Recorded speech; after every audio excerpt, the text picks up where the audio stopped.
Welcome to Kenton Teaches. Enjoy the video. You begin by confirming access and assembling core assets so you can start creating immediately. Sign into the Google account and verify Gemini or API access. This ensures the pipeline will accept requests. Once done, load your script and storyboard and choose a 16:9 plan for visuals and a target frame rate. Make sure to pick model settings, resolution, duration, and voice style, because they determine output quality and processing time. This prepares you to send the first generation call. You now build a layered prompt that tells Gemini exactly what to render and why each choice matters. Describe scenes with clear camera moves, lighting, and framing, and map visuals to timestamps so timing aligns with voice and music. Include audio cues and SFX alongside voice lines so the model matches emotion and tempo.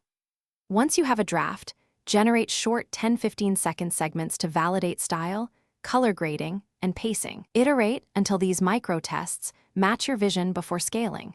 You finalize by rendering the full video while monitoring job logs and saving incremental outputs to catch issues early. If the render is slow or failing, optimize prompts by simplifying instructions, reducing token load, or splitting long scenes into chunks you can assemble later. Make sure to export audio stems separately for final mixing.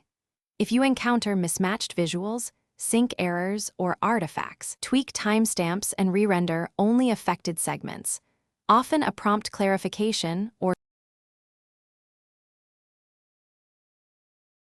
Thanks for watching. Please subscribe if this video was helpful.